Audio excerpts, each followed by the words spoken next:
A very good morning to everyone. Stay to our channel में आपका स्वागत है। जीएस टेस्ट सीरीज़ चल रही है और इस सीरीज़ में आज टेस्ट नंबर 3 है। सभी टेस्ट सीरीज़ की एक प्लेलिस्ट बना दी गई है, लिंक डिस्क्रिप्शन बॉक्स में दिया हुआ है। चलिए आज के टेस्ट को शुरू करते हैं। पहला प्रश्न है, हरिहर एवं बुक्का का किस वंश से संबंध है या किस वंश से संबंधित है? आपके विकल्प हैं संगम वंश, आरवीडू वंश, तुलुप वंश या सालू वंश। बताइए क्या उत्तर होगा। आई होप आपने अपना उत्तर सोच लिया होगा। विकल्प ए सही है, हरिहर और बुक्का संबंधित हैं संगम वंश से। हरिहर और बुक्का ने 1336 में संगम वंश की स्थापना की थी। ए सही होगा। इसकी व्याख्या एक बार देख लेते हैं। संगम वंश 1336 से 1485 ईस्वी तक रहा। इसकी स्थापना की गई थी हरिहर और बुक्का के द्वारा। कब? 1336 में। उसके आगे कौन कौन से वंश आते हैं? सुलभ वंश, क्रम याद रखिएगा, कई बार क्रम लगाने को आ जाता है। वह रहता है 1485 से 1505 तक। फिर तुलुप वंश आता है 1505 से 1570 तक और आरवीडू वंश 1570 से 1685 तक। क्रम जरूर याद रखें, कई बार परीक्षा में पूछा गया है। अगला प्रश्न देखते हैं। तालीकोटा के युद्ध के संदर्भ में दिए गए कथनों पर विचार करें। यह युद्ध 1565 ईस्वी में लड़ा गया था। इस युद्ध में बहमनी साम्राज्य की पराजय हुई थी। कौन सा कथन सत्य है? केवल एक, दूसरा दोनों या दोनों असत्य हैं? बताना है आपको। आशा करते हैं आपने अपना उत्तर सोच लिया होगा। इसमें केवल विकल्प एक सही है। तालीकोटा का युद्ध हुआ था 1565 में। ठीक है। एक और बहमनी साम्राज्य था जिसकी तरफ से कई राज्य लड़ रहे थे और दूसरी तरफ था विजयनगर, जिसमें विजयनगर पराजित हुआ था। क्लियर? तो इसमें केवल ए सही है। आपका विकल्प ए सही होगा। एक बार इसकी व्याख्या देख लेते हैं। तालीकोटा का युद्ध 1565 में बहमनी साम्राज्य और विजयनगर साम्राज्य के बीच लड़ा गया।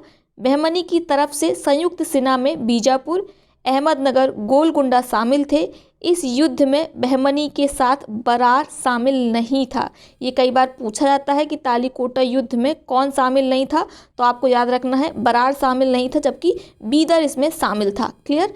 इस युद्ध में विजयनगर साम्राज्य की पराजय हुई थी। मोस्ट इंपॉर्टेंट है, ये कई बार पूछा गया है। इसके साथ ही एक प्रश्न और पूछा जाता है कि किस पुर्तगाली यात्री ने तालीकोटा के युद्ध में विजयनगर की तबाही को स्वयं अपनी आंखों से देखा था? तो उसका उत्तर याद रखना है। ये कई बार पूछा गया है। क्या है? Caesar Frederick. ठीक है। ये पुर्तगाली यात्री था और 1565 में इसने यात्रा की थी विजयनगर की। उसने विजयनगर की तबाही को स्वयं अपनी आंखों से देखा था। क्लियर? अगला प्रश्न देखते हैं। दिल्ली सल्तनत के निम्नलिखित विभागों पर विचार करें। दीवान मुस्तखराज, दीवान बंदगान, दीवान खैरात, दीवान ए रियासत। किन विभागों की स्थापना फिरोज तुगलक ने की थी? आपको बताना है फिरोज शाह तुगलक के द्वारा किन विभागों की स्थापना की गई थी। आपके विकल्प हैं, आप देख लीजिए और अपना उत्तर बताइए क्या उत्तर होगा इसका। आई होप आप अपना उत्तर सोच चुके होंगे। बात करते हैं दीवान मुस्तखराज की। इसकी स्थापना किसके द्वारा की गई है? अलाउद्दीन खिलजी के द्वारा। दीवान मुस्तखराज और दीवान रियासत, इन दोनों विभागों की स्थापना अलाउद्दीन खिलजी के द्वारा की गई थी। दीवान मुस्तखराज ये राजस्व विभाग था और दीवान रियासत यह बाजार नियंत्रण विभाग था। याद रखना है आपको, ये कई बार पूछा गया है। तो अब दो बचते हैं, दीवान बंदगान और दीवान खैरात। दीवान बंदगान किससे संबंधित था? जो गुलाम होते थे उनसे संबंधित था। ठीक है। फिरोज शाह तुगलक के पास 1 लाख से ज़्यादा गुलाम थे। इसे गुलामों का बहुत ज़्यादा शौक था। और जो दीवान खैरात है, इसमें गरीब महिलाओं की, खासकर जो विधवा हैं उनकी मदद की जाती थी। ठीक है। उसके साथ ही दीवान खैरात के अंतर्गत गरीब लड़कियों की शादी वगैरह भी कराई जाती थी। क्लियर हो गया? तो इसका उत्तर क्या होगा? 2 और 3 किस विकल्प में है देख लेते हैं। विकल्प नंबर डी सही है इसमें। ठीक है। दीवान बंदगान और खैरात संबंधित है फिरोज शाह तुगलक से, जबकि दीवान मुस्तखराज और रियासत ये किससे संबंधित है? अलाउद्दीन खिलजी से। क्लियर? अगला प्रश्न देखते हैं। अगला प्रश्न है, द्वैतवाद के प्रतिपादक कौन संत थे? रामानुज, शंकराचार्य, निम्बकाचार्य या वल्लभाचार्य? बताइए कौन थे द्वैतवाद के प्रतिपादक? इसका उत्तर होगा निम्बिकाचार्य। ठीक है, निम्बिकाचार्य ने द्वैताद्वैतवाद का प्रतिपादन किया था। मोस्ट इंपॉर्टेंट है, ये कई बार पूछा गया है। एक बार इस प्रश्न की व्याख्या को देख लेते हैं तो सब क्लियर हो जाएगा। रामानुज ने विशिष्ट द्वैतवाद की संकल्पना प्रस्तुत की, शंकराचार्य ने अद्वैतवाद की, वल्लभाचार्य ने शुद्ध द्वैतवाद की संकल्पना को प्रतिपादित किया, जबकि निम्बिकाचार्य ने द्वैताद्वैतवाद की संकल्पना को प्रतिपादित किया। क्लियर। अगला प्रश्न देखते हैं।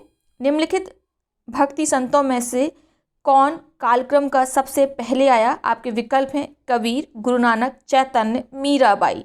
आपको बताना है कौन काल के अनुसार सबसे पहले आए। ठीक है, यानी आपको काल के क्रम के अनुसार इनको व्यवस्थित करना है। तो सबसे पहले आए कबीर। इनका क्रम आप एक बार देख लीजिए, ये भी कई बार पूछा गया है। कबीर 1398 से 1518, गुरु नानक 1469 से लेके 1539 तक, चैतन्य महाप्रभु 1486 से 1534 तक, जबकि मीराबाई 1498 से 1557 तक। क्लियर हो गया। अगला प्रश्न देखते हैं।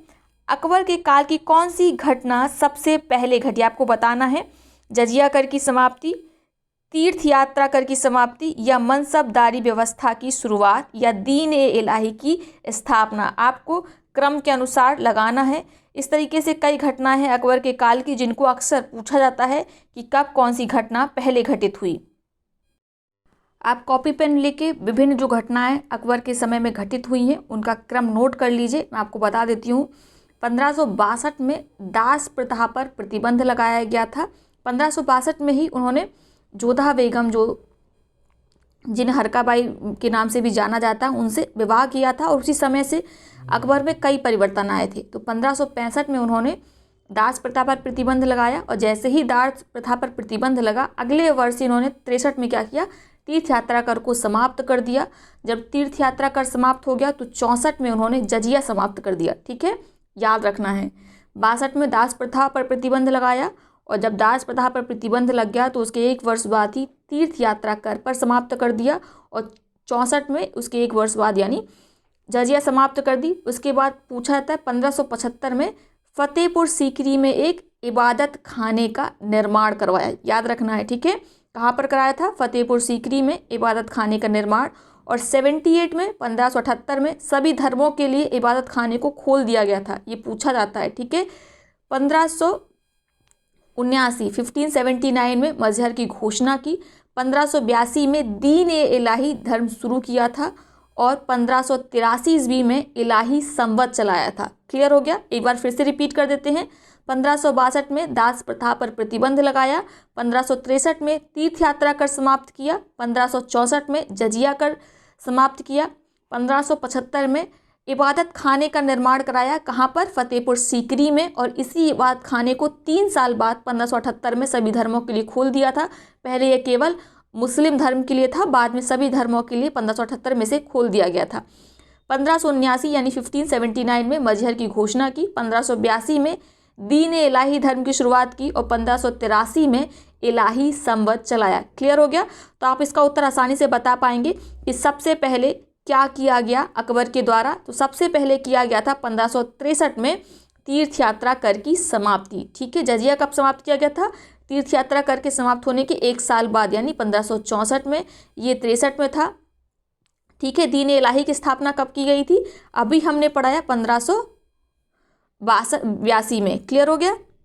और जो अंतिम बचा है मनसबदारी व्यवस्था की शुरुआत, इसकी शुरुआत की गई थी 1575 में। अगला प्रश्न देखते हैं। निम्नलिखित कथनों पर गौर करें। प्रथम आंग्ल मैसूर युद्ध 1769 से 73 तक हुआ था। दूसरे आंग्ल मैसूर युद्ध में श्रीरंगपट्टनम की संधि हुई थी। इसमें कौन सा कथन सत्य है? केवल एक, केवल दो, दोनों, या कोई नहीं? तो बताइए इसका उत्तर क्या होगा। इसमें से कौन सा कथन सही है? दोनों सही है अथवा दोनों गलत है, या कोई एक कथन सत्य है? आई होप आपने अपना उत्तर सोच लिया होगा। तो चलिए एक बार विस्तार से बात कर लेते हैं। जितने भी आंग्ल मैसूर युद्ध हुए हैं तो इसके को टोटल 4 युद्ध हुए हैं। ठीक है, पहला और दूसरे के बारे में पूछा गया है। पहला युद्ध कब हुआ था? याद रखना है आपको। ये हुआ था 1767 से 69 के बीच में, ठीक है। जबकि इसमें क्या दे रखा है, 69 से 73 दे रखा है, जो गलत है। जो पहला वाला आंग्ल मैसूर युद्ध था जो 1769 से 69 तक हुआ था, 67 से 69 तक, इसमें एक और शामिल थे हैदर अली और दूसरी ओर शामिल था त्रिगुट। इस त्रिगुट में कौन कौन थे, मराठे थे, निजाम थे और अंग्रेज थे। और इस त्रिगुट को हरा दिया था हैदर ने, ठीक है। उसके बाद संधि हुई थी मद्रास की संधि 4 अप्रैल 1769 को। अब बात करते हैं दूसरे आंग्ल मैसूर युद्ध की, जिसका कार्यकाल है 1780 से लेके 84 के बीच में, ठीक है। यह युद्ध मैसूर के लिए विध्वंसकारी साबित हुआ। इसमें पोर्टनोवो नामक स्थान पर हैदर की मृत्यु हो गई थी। क्लियर, कब हुई थी, 1782 में। और 1782 के बाद से इस युद्ध का नेतृत्व किया गया था मैसूर की तरफ से, किसके द्वारा, टीपू सुल्तान के द्वारा, ठीक है। और इस युद्ध के बाद कौन सी संधि हुई थी, याद रखना है, मंगलौर की संधि। कब हुई थी, 1784 में। क्लियर हो गया। और जो तीसरा युद्ध था वह किसके द्वारा लड़ा गया था, टीपू सुल्तान और अंग्रेजों के बीच। आप जानते हैं 1782 में जब हैदर अली की मृत्यु हो गई तो सारा कार्यभार दायित्व किसके ऊपर आ गया, टीपू सुल्तान के पास, ठीक है। यह युद्ध कब से कब तक हुआ था, 1790 से लेके 92 के बीच में। और इस युद्ध में टीपू सुल्तान पराजित हुआ था और बाद हुआ था श्रीरंगपट्टनम की संधि करने के लिए। तो श्रीरंगपट्टनम की संधि दूसरे का नहीं बल्कि तीसरे युद्ध का परिणाम था, याद रखना है, ठीक है। लॉर्ड कॉर्नवालिस ने यह संधि करी थी। और जो अंतिम था वह हुआ था 1799 में, जो अंतिम चतुर्थ आंग्ल मैसूर युद्ध था। इसमें टीपू की मृत्यु हो गई थी। क्लियर हो गया। तो आपको समझ में आ गया होगा कि जो पहला और दूसरा दोनों ही कथन गलत हैं, क्योंकि यह 1767 से लेके 69 तक चला था। और द्वितीय आंग्ल मैसूर युद्ध में श्रीरंगपट्टनम की संधि नहीं हुई थी, ये तो तीसरे में हुई थी। तो दूसरे में कौन सी संधि हुई थी, मंगलौर की संधि हुई थी। क्लियर हो गया। अगला प्रश्न देखते हैं। अवध क्षेत्र ने किस वर्ष सहायक संधि को स्वीकार किया था। आपके विकल्प हैं 1799, 1798, 1805 या 1801। आपका उत्तर क्या है आपको बताना है। हालांकि उत्तर इसमें दिख रहा है। उत्तर होगा 1801 में अवध क्षेत्र ने सहायक संधि को स्वीकार किया था। एक बार इसकी व्याख्या देख लेते हैं। सहायक संधि की अवधारणा लॉर्ड वेलेजली ने शुरू की थी। इसके तहत सहायक संधि स्वीकार करने वाले राज्यों का क्रम दिया हुआ है। हैदराबाद 1798 में, मैसूर 1799 में, तंजौर 1799 में, अवध 1801 में, पेशवा 1802 में, भोसले 1803 में। इसका शॉर्ट आप याद रख सकते हैं। इन तीन का तो बनता है HMT। हैदराबाद, मैसूर, तंजौर, क्रम आप देख सकते हैं, ठीक है। और फिर दूसरा APB या कुछ बना लीजिए आप इसी तरीके से, अवध, पेशवा, भोसले, ठीक है। सबसे पहले किसने किया था, 1798 में हैदराबाद ने। अवध पूछा जाता है अक्सर, याद रखना है, 1801 में। और मैसूर 1799 में। मजबूरी थी, टीपू की यहाँ पर मृत्यु हो चुकी थी। क्लियर है। साथ में अंतिम याद रखिएगा, सिंधिया ने कब ज्वाइन किया था इसको, सहायक संधि को, 1804 में। यह भी खूब पूछा जाता है, अवध और सिंधिया। और इसके साथ जो पहला वाला है आपका हैदराबाद, ये खूब पूछा जाता है। इन तीनों को तो एटलीस्ट याद रखिएगा। अगला प्रश्न है, 1857 के विरोध में नवाब हामिद अली खान किस जगह से विद्रोह से जुड़े हुए थे, आपको बताना है। बताइए क्या उत्तर होगा इसका। इसका उत्तर होगा, ये कहाँ जुड़े हुए थे, नवाब हामिद अली खान ये जुड़े हुए थे दिल्ली से, ठीक है। देख लेते हैं विभिन्न क्षेत्रों से कौन कौन से क्रांतिकारी थे इस विद्रोह को नेतृत्व प्रदान किया था। कानपुर से नाना साहब ने, लखनऊ से मौलवी अहमदुल्ला व बेगम हजरत महल ने, असम से मनीराम दत्त। मनीराम दत्त और असम वाला ये काफ़ी पूछा जाता है, इसको याद रखना है। अगला देखते हैं, बंगाली पत्रिका का प्रकाशन किसने शुरू किया, अरविंद घोष, देवेंद्र नाथ टैगोर, गिरीश चंद्र घोष या केलकर ने। आपके विकल्प हैं अरविंद घोष, देवेंद्र नाथ टैगोर, गिरीश चंद्र घोष या केलकर। बताइए किसने शुरू किया बंगाली पत्रिका का प्रकाशन। उत्तर होगा गिरीश चंद्र घोष के द्वारा बंगाली पत्रिका का प्रकाशन किया गया। बंगाली पत्र का प्रकाशन किसके द्वारा किया गया था, 1862 में, कलकत्ता से। किसके द्वारा, सुरेंद्रनाथ बनर्जी के द्वारा। ये भी कई बार पूछा गया है, याद रखिएगा। अब इसकी व्याख्या देख लेते हैं प्रश्न की। अरविंद घोष ने वंदे मातरम पत्र का प्रकाशन किया। मोस्ट इंपॉर्टेंट, कई बार पूछा गया, याद रखना है। देवेंद्रनाथ टैगोर ने इंडियन मिरर का प्रकाशन किया। वहीं केलकर ने केसरी का संपादन किया था। ठीक है, केसरी का प्रकाशन किसके द्वारा किया गया था, इसकी शुरुआत किसके द्वारा की गई थी, आप कमेंट बॉक्स में बताएंगे। अगला प्रश्न है, निम्नलिखित संस्थाओं में से सबसे बेजोड़, सॉरी कुछ गलत लिखा हुआ है, एक बार देख लेते हैं। तो एक बार सबका क्रम देख लेते हैं, किसकी स्थापना कब हुई थी। मद्रास महाजन सभा की स्थापना हुई थी 1884 में। कहाँ पर, मद्रास में। इसके संस्थापक में कौन कौन शामिल थे, एम.वी. राघवाचारी, आनंद चार्लू और सुब्रमण्यम अय्यर। अब बात करते हैं इंडियन लीग की। इंडियन लीग की स्थापना की गई थी कलकत्ता में 1875 में। किसके द्वारा, शिशिर कुमार घोष के द्वारा। क्लियर हो गया। अब बात करते हैं बॉम्बे एसोसिएशन की। इसकी स्थापना कब हुई थी, बॉम्बे एसोसिएशन की 1852 में। ठीक है, किसके द्वारा की गई थी इसकी स्थापना, दादा भाई नेरोजी के द्वारा। मोस्ट इंपॉर्टेंट ही कई बार पूछी गई है। अब बात करते हैं इंडियन ओशन की।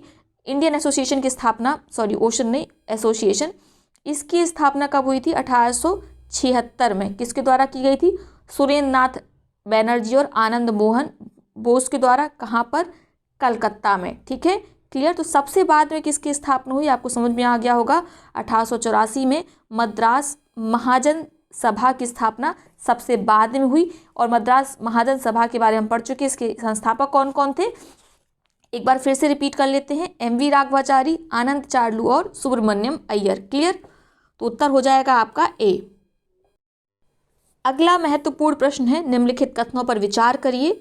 वर्ष 1915 में अफगानिस्तान की अस्थायी भारत की सरकार में बरकतुल्ला राष्ट्रपति थे। भीकाजी रुस्तम कामा ने वंदे मातरम पत्रिका का संपादन किया था। इनमें से कौन सा कथन सत्य है, आपको बताना है। केवल एक, केवल दो, दोनों या कोई नहीं। तो बताइए इसका उत्तर क्या होगा।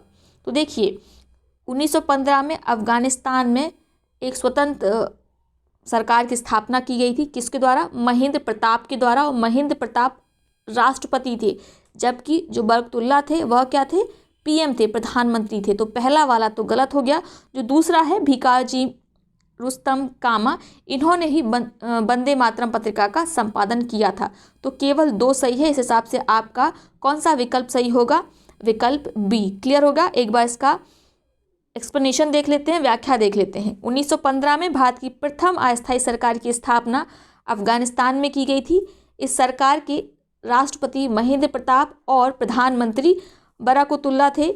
इस सरकार को जर्मनी व रूस ने मान्यता भी दी थी। क्लियर हो गया। अगला प्रश्न देखते हैं, निम्नलिखित में से भारतीय राष्ट्रीय आंदोलन की कौन सी घटना सबसे पहले घटित हुई थी। कैबिनेट मिशन का भारत आगमन, अंतरिम सरकार का गठन, शाही नौसेना का विद्रोह या मुस्लिम लीग द्वारा सीधी कार्यवाही दिवस मनाना। आपको बताना है कि सबसे पहले कौन सी घटना घटित हुई थी। बताइए इसका उत्तर क्या होगा। आई होप आपने अपना उत्तर सोच लिया होगा। ये चारों ही घटनाएं 1946 में घटित हुई थी। और अब बताना बहुत मुश्किल है कि इसमें कौन सी पहले घटित हुई थी। तो इसके लिए आप कम से कम मंथ तो याद रखना चाहिए कि किस मंथ में कौन सी घटना घटित हुई थी। तो जो कैबिनेट मिशन था वह हुआ था मार्च 1946 में, 1946 में। कितने मार्च को, ये याद रखना इतना इंपॉर्टेंट नहीं है, अगर रख सकते तो रखिए 24 मार्च को, लेकिन मंथ जरूर याद रखिए। ठीक है। जो अंतरिम सरकार का गठन हुआ था वह कब हुआ था, अगस्त में, 24 अगस्त को। ठीक है। और नौसेना का जो शाही विद्रोह हुआ था, शाही नौसेना विद्रोह जिसे कहते हैं, वह कब हुआ था, यह हो गया था फरवरी 1946 में। क्लियर हो गया। और जो आपका अंतिम था मुस्लिम लीग द्वारा सीधी कार्यवाही होना, ये 16 अगस्त को हुआ था, 16 अगस्त 1946 को। तो आपका उत्तर क्या होगा, सबसे पहले कौन सी घटना हुई थी, फरवरी 1946 को हुआ था शाही नौसेना विद्रोह। क्लियर। उसके बाद क्या हुआ था, उसके बाद कैबिनेट मिशन भारत आया था 24 मार्च को। और उसके बाद हुआ था मुस्लिम लीग द्वारा सीधी कार्यवाही दिवस। फिर हुई थी अंतिम सरकार का गठन। क्लियर हो गया। अब अगला प्रश्न देखते हैं। अगला प्रश्न है, आज़ाद मुस्लिम कॉन्फ्रेंस के संस्थापक कौन थे। आपके विकल्प है अल्लामा मशरिकी, अल्लाह बख्श, अब्दुल गफ्फार खां या फजलुल हक। ये कई बार प्रश्न पूछा गया है। बताइए उत्तर क्या होगा। आज़ाद मुस्लिम कॉन्फ्रेंस के संस्थापक कौन थे। आई होप आपने अपना उत्तर अब सोच लिया होगा। आज़ाद मुस्लिम कॉन्फ्रेंस के संस्थापक थे अल्लाह बख्श। ठीक है, कई बार पूछा गया, मोस्ट इंपॉर्टेंट है, याद रखना है। आगे इसकी व्याख्या देख लेते हैं। अल्लामा मशरिकी ने खाकसार पार्टी की स्थापना की थी, याद रखना है आपको। अब्दुल गफ्फार खान ने खुदाई खिदमतगार पार्टी की स्थापना की थी। फजलुल हक ने कृषक प्रजा पार्टी की स्थापना की थी। 1937 में जो इलेक्शंस हुए थे इन पार्टियों ने उनमें हिस्सा लिया था। आज का अंतिम प्रश्न है, निम्नलिखित कथनों पर गौर करें। सुभाष चंद्र बोस 1937 और 1938 दोनों कांग्रेस सम्मेलन में अध्यक्ष चुने गए थे। पीरपुर रिपोर्ट 1938 में प्रकाशित हुई थी। इनमें से कौन सा कथन असत्य है? केवल एक, केवल दो, दोनों या कोई नहीं? तो बताइए इसमें कौन सा कथन असत्य है। आई होप आपने अपना उत्तर सोच लिया होगा। आप जानते हैं सुभाष चंद्र बोस 2 बार कांग्रेस के अध्यक्ष बने। ठीक है, पहली बार 1937 में और दूसरी बार बने थे 1939 में। और इसी समय पे महात्मा गांधी जी से विवाद हो गया था। महात्मा गांधी की तरफ से कौन खड़े हुए थे? पट्टाभी सीतारामैया। पट्टाभी सीतारामैया को गांधी जी का समर्थन प्राप्त था, जबकि सुभाष चंद्र बोस इसमें विजयी हुए थे और 39 में। और उन्होंने जब देखा कि गांधी जी से विवाद बढ़ रहा है तो उन्होंने इससे इस्तीफा दे दिया था और आगे जाके फॉरवर्ड ब्लॉक की स्थापना भी की थी। तो पहला वाला असत्य है। दूसरा वाला बिल्कुल सही है। पीरपुर रिपोर्ट 1938 में ही प्रकाशित की गई थी। तो ये है आज का वीडियो। आई होप सेशन आपको पसंद आया होगा। वीडियो को लाइक करें, साथ ही अपने मित्र सहपाठियों के साथ इसे शेयर अवश्य करें। बहुत बहुत धन्यवाद।